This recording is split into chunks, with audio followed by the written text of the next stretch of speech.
Сайн бацгаана уу? Улсын ерөнхий прокурорын газрын олон нийтэд харилцах албанаас 7 хоног бүр бэлтгэн өргөдөг про подкастын шинэ дугаар эхлэж байна. За өнөөдрийн подкастэнд Багнуур дүүргийн прокурорын газрын хяналтын прокурор Баттуяа оролцож байна. Өдрийн мэнд хүргэе. Өдрийн мэнд мөн про подкаст үзэж байгаа үзэх сонсогч та бүхэндээ бас энэ өдрийн мэнд хүргэе. За бидний харилцах сэдв. За тээврийн хэрэгсэл жолоодох хэрэг асуулсан хүн согтуурсан зам асуурсан үедээ тээврийн хэрэгсэл жолооцсон үйлдэлийг гэмт хэрэгт тооцдог болсон байгаа шүү дээ тийм. Энэ хуулийн хэрэгжилт Багнуур дүүргийн нутаг дэвсгэр хэрхэн яаж хэрэгжиж ийн нөхцөл байдлын талаар ярилцах байгаа. За Багнуур дүүргийн хувьд энэ төрлийн гэмт хэрэг зөрчил хэрэг гардаг юм байна. Багнуур дүүрэг нь бол Улаанбаатар хотоос 130 км зайтай хаслагдсан. Тэгээ 30 мянга орчим хүн амтай. Багнуур дүүргийн нутаг дэвсгэрээр бол Хинти, Дорнод, Сүхбаатар чиглэлийн тээврийн хэрэгслүүд бол дамжин өнгөрдөг. Энэ хэрээрээ замын хөдөлгөөний бас урсгалын хэмжээгээрээ гэмтрэг зөрчил бол гарч зам тээврийн осол болон согтуугаар тээврийн хэрэгсэл жолоодох хандлага бол их байдаг. Ийм болохоор согтуугаар тээврийн хэрэгсэл жолоодох зөрчил эрүүгийн хуульд орсон нэмэлт өөрчлөлтийн талаар тодорхой мэдээлэл өгье гэж бодсон. Энэ хууль нь бол 2024 оны 1-р сарын 1-ний өдрөөс бол хэрэгжиж эхэлсэн бөгөөд тээврийн хэрэгсэл жолоодох хэрэг асуусан этгээд согтуугаар тээврийн хэрэгсэл жолоодсон нөхцөл гэмт хэрэг тооцоороо хуульчлагдчих орж ирсэн байгаа. За урд нь согтуугаар тээврийн хэрэгсэл жолоодсон бол зөрчлийн тухай хуулиар хариуцлага хүлээлгдэг байсан шүү дээ. За одоо хуульд өөрчлөлт оруулаад илүү их чангаруулсан байгаа. Энэ нь одоо яг ингэ бодит байдал дээр ямар нөлөө үзүүлж байна? Зөрчил ер нь буурч байна уу? Энэ талаар мэдээлэл өгөхгүй яг дүүргийнхаа хэмжээнд тийм. Эдгээр хууль тогтоомжуудад бол ингээд өөрчлөлт оруулснараа эрг нөлөө үзүүлж гин гэсэн судалгаагаар бол тогтоогддог. Манай дүүргийн хэмжээнд бол 2023 онд бол согтуугаар тээврийн хэрэгсэл жолоодсон тийм зөрчил бол 330 гарч ирсэн бол одоо бол согтуугаар тээврийн хэрэгсэл жолоодсон зөрчил 199 болж 60.3% бол буурсан үзүүлэлттэй. Тэгээд дахин давтан буюу тээврийн хэрэгсэл жолоодох хэрэг асуулсан этгээд согтуугаар тээврийн хэрэгсэл жолоодж байгаа тохиолдол бол урд онд бол 23 онд бол 115 гарч ирсэн бол энэ онд бол гэмтрэг тооцоогоор хуульчснаас хойш бол 12 гарч 90% буурсан гэсэн юм тоо үзүүлэлт харагдаж байгаа. Тэгэхээр эрг нөлөөлөл үзүүлж байна гэж харж байгаа. За урд нь зөрчлийн тухай хуулиар шийтгэл авдаг байсан бол одоо бол 90 орчим хувиар буурсан эрг үзүүлэлттэй байна гэж байна тийм ээ. За энэ 12 хүнд жишээлбэл ямар шоу одоо хуулийн хариуцлага хүлээсэн байгаа вэ?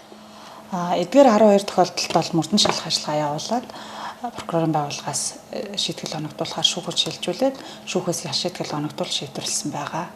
Тэгээ ер нь бол одоо согтуугаар тээврийн эрхээ асуулсан согтуугаар тээврийн хэрэгсэл жолоодвол эрүүгийн гэмтрэг тооцогдохоор болсон гэдгийг ойлгоод иргэд маань ер нь бол согтууруулгын дааны төрлийн зүйл хэрэгэлсэн үедээ тээврийн хэрэгсэл жолоодохгүй байх, үүнээс гарах үр дагав, сөрөг үр дагаврын талаар бас ойлгож ухамсарлах хэрэгтэй гэж ер нь бол харагдаж байгаа.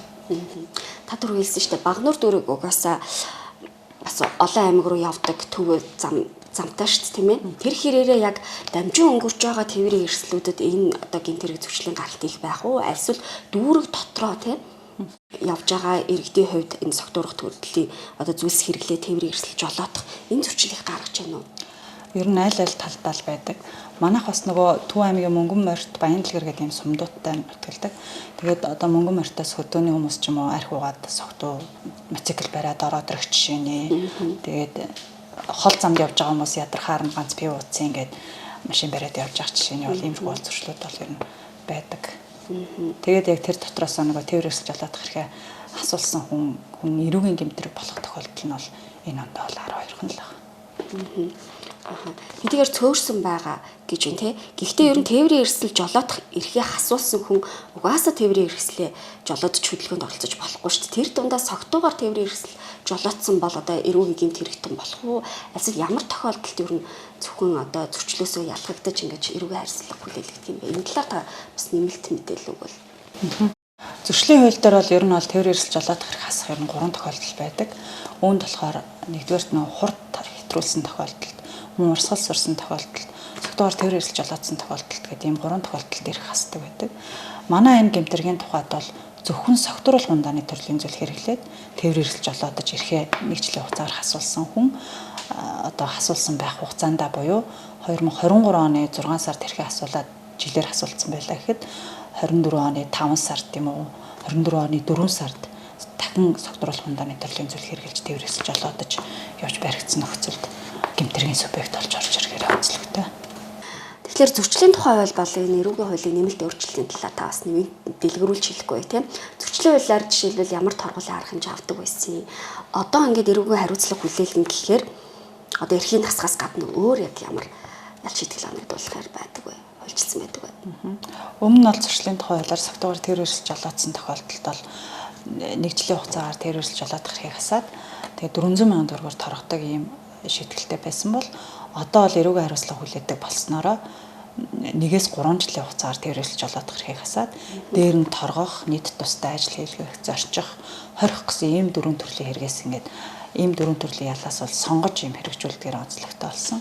Нэг үгээр бол согтуугаар дахин давтан тээвэр өрсөлж жолоодсон нөхцөлд бүр хоригдож хүртэл болох нь байна.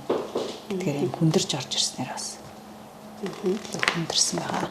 За сая 8 сарын хугацаанд бол 12 хүн одоо энэ төрлийн гэмт хэрэг үлдээд ялч шийтгэл авсан байна шүү дээ. Эдгээр хүмүүсээс ер нь тодруулга авч байхад энэ одоо хуулийн нэмэлт өөрчлөлтийг ер нь хэрэг мэдчихсэн байна.